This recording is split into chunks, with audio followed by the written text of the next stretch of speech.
2 minute drill time. It's Jim Monahan along with Chris Swendman on a Monday night. And Swendman, I am fired up, and it's not good for Mets fans. I passed the torch over to you. Last week, I was fired up. This week, I'm taking the back seat. Have the floor, Jim. It's only fitting that the Mets and Phillies are playing right now because I have a fear that Met fans are doing their best. I mean, they're holding it back for the most part, but they're doing their best to imitate Philadelphia fans. And I just can't stand it. And I'm referring to Juan Soto. I was listening to Evan and Tiki on Yeah. WFAN late last hmm week, and they were basically pleading with Mets fans not to boo Juan Soto. And Soto, granted, not off to the best start in the world. I understand it. But it's not as if the team is struggling. They're in first place. They have a really good record, like maybe the third best record in baseball right now.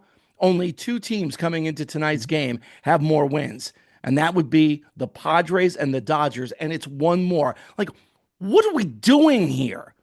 What are we doing? Soto right now, yes, not off to a great start, but even at this pace, Chris, he's going to hit 22 home runs and knock in 88 to 90 runs. Like, what are we doing? We want to boo him because he's not hitting a home run every time up because we don't think he's worth the money that he's getting paid. He hasn't even started to heat up yet. Can we just dial it back a little bit? And maybe, I don't know, you want to give him a standing ovation like they did the other night, but boy, can we just dial it back? Let's concentrate on the polar bear, who's doing really well, I might add. And He you is. know me, I'm not the biggest polar bear fan in the world. I know. And that's big for you right now. We've made a breakthrough with you and the polar bear. But I will say this: heavy is the head that wears the crown. You want to sign for $700 million contract? You better be ready to go on day one in New York. Maybe he wouldn't have to worry about it in San Diego, in a lot of places, not Philly. We know that. But Really? a lot of other cities, Anaheim, I heard is nice. They're very nice fans. They come and just clap. But in New York, you got to start hot out of the gate. When expectations are high for this team and Steve shells out, opens his wallet and says, "Here, write the number down, Juan. And you want your mom to have a skybox? Sure, we'll throw that in too. You better be ready to produce. It's New York City. You're in the biggest market. Fans have the right to boo. And you know what? They're going to exercise that right when you're not playing well. The best have gotten booed in this city. Oh, that's And for you know sure. what? Juan, welcome to the club. You're in good company. I mean, they booed Jeter, they booed Right. Judge, they booed Mantle. Of course, that's the other They side of booed town, but you get my point. right. No, but it's all the same. And there have been plenty of Mets that have been booed over the years. No You question. know, so it's just you're in a big market. You signed a huge contract, the second biggest contract in Major League Baseball history. Expectations are high. You have to expect it and deal with it. And you know what? Now we're going to really see what Juan is made of because he even admitted that he's not hitting behind, he doesn't have Judge's protection. So, you know what?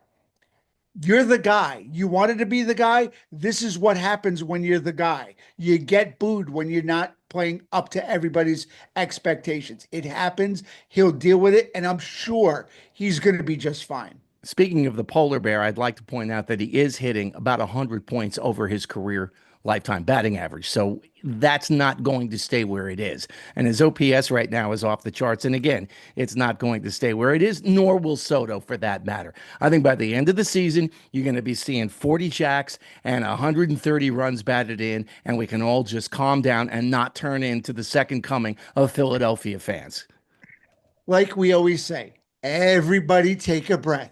It's a marathon, not a sprint, people. Everybody calm down. But if you want to get a little, edgy in your seat, you're getting a little uncomfortable, you can grumble, but give the guy a chance to settle in a new lineup with a bunch of new teammates.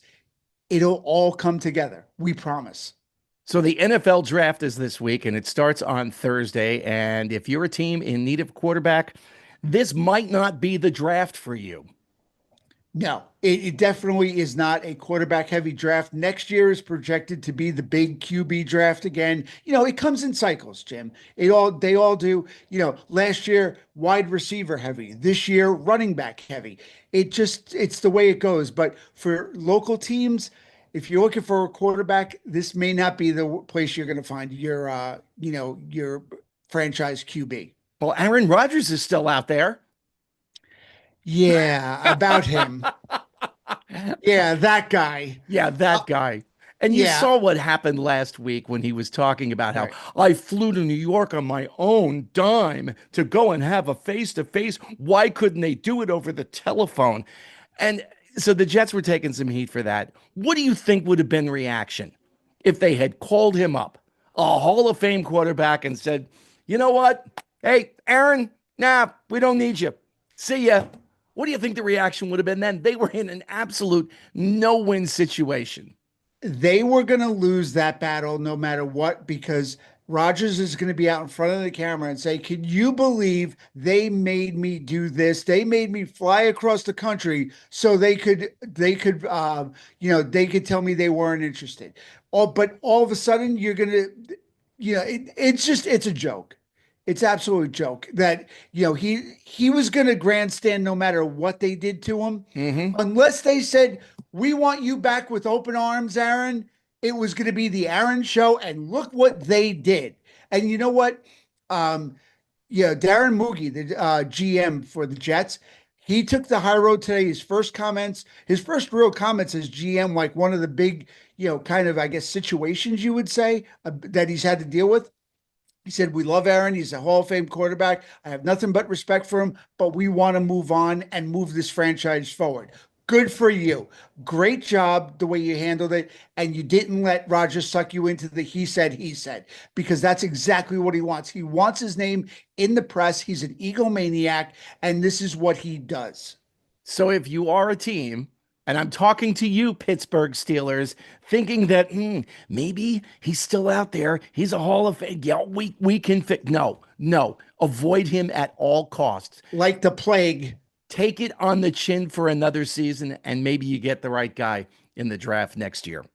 I have a lot of friends that are Steeler fans. They're part of Steeler Nation, and not one of them that I asked, and purposely for the purpose of our show, I asked, "Would you want Aaron Rodgers leading your team?" It was a resounding hard pass. Not one of them that I know. And granted, small group, but nobody wants this guy because look what he does. This is what he does. This is his MO. So now I want to add a new feature here to the 2 Minute Drill podcast, and we're actually going to do something in 2 minutes. For those of you watching on YouTube, you can see that Swendeman has his New York Rangers hat on, and well, there have been some changes with the Rangers. And Swendeman, I Mm-hmm. know you're a little irate. I know you're upset. I'm going to give you 2 minutes. You're on the clock. Go. So Rangers follow up the President's Trophy season last year, 2 wins away from the Stanley Cup Finals with an absolute dud of a season this year. It was Nightmare on Broadway, and it was one of the worst seasons as a Ranger fan I can ever remember. And that's saying something for this team.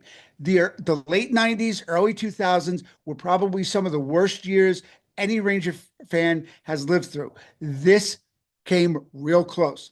Laviolette gets fired this week. They have to make wholesale changes. They have to get rid of some of the players. The players are not tough. This team has no character. They need people to lead. Everybody's a follower. No one wants to take the lead on this team. No one wants to wear the C. No one wants to tell the guys, "Do not speak out to the press. We handle this in house."